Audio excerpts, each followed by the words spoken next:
Today's local and national news from Thailand via the fabulous Pattaya Media Group. And if you'd be kind enough to like and subscribe, here's a tip for you to get the very latest news from us every day. When you subscribe, click on the button that says All. And then every day you'll get an update straight from us. As storms continue to batter much of Thailand, so for tourists it's recommended to call ahead before visiting water-based venues such as waterfalls. As in many cases, for safety reasons, these will be closed off except for base areas. Yesterday and last night, as predicted, saw the continued heavy storms take their toll around the nation. Thailand's Administrative Court on Monday clarified that the Supreme Administrative Court did not order former Prime Minister Yingluck to pay 10 billion baht in compensation for losses incurred under her government's rice pledging scheme, but instead it limited any fines to that figure as a maximum based on the actual losses and the proportion of those losses attributed to her. A previous judgment had been for 36 billion baht. Despite a wave of anti-COVID sentiment here, we're obliged to report the latest figures from Thailand over the past 3 weeks. 53,500 reported cases and 5 deaths attributed to the mutated virus. This according to the Department of Disease Control. Last week's figures showed the capital as having the most cases along with neighbouring provinces. However, Chonburi and Rayong provinces list 4,500 for the same period. A message of apology from an online troll, Scotsman Callum Anderson, has been received by Fabulous 103 as he repeatedly posted lies linking our station with the owner of a completely separate entity on social media, mainly as we assume his reading ability is low.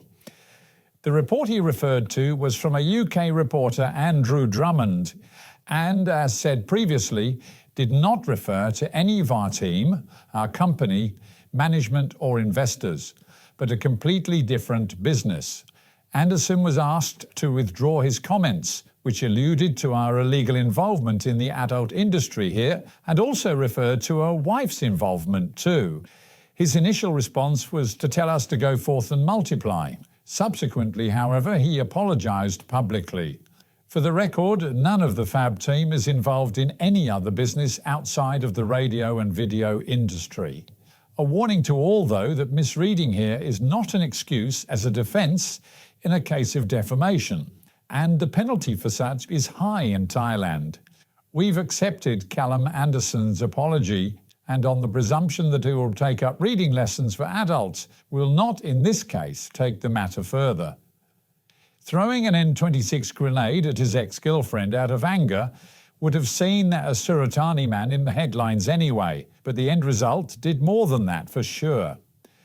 The 35-year-old was enraged when his ex refused to get back with him and so lobbed a grenade at her, seeing it land close to her feet. However, it failed to explode as she ran, so he picked it up to throw it at her again. His funeral is planned for later this week. The ex was uninjured as she'd managed to lock herself inside the home. However, 2 others nearby required medical treatment. A recognised drug addict, the man's car was found to contain a pound weight of crystal methamphetamine. Meanwhile, at home, and a falling out between 2 Chinese in a city restaurant saw one stab the other.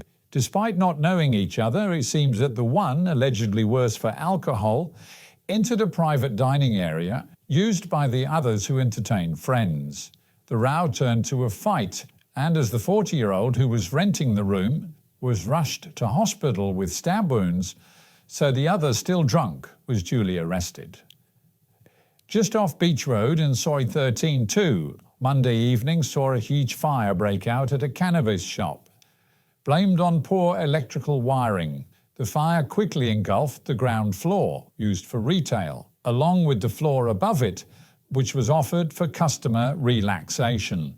Neighbours were removed from that part of the Soi as firefighters, wearing breathing apparatus, finally doused the flames, leaving the building a burnt-out shell. And with those storms expected to continue, the Net Office promises highs today of just 30 degrees, dropping down to 27. Thunderstorms through the morning and perhaps in the afternoon too, and the real feel of 36. Local and national news today from Fabulous 103 FM and Fabulous Pattaya Media Group. And to get a notification every time we release another bulletin or program, like and subscribe to our channel, Fabulous Pattaya Media Group, by using the link below.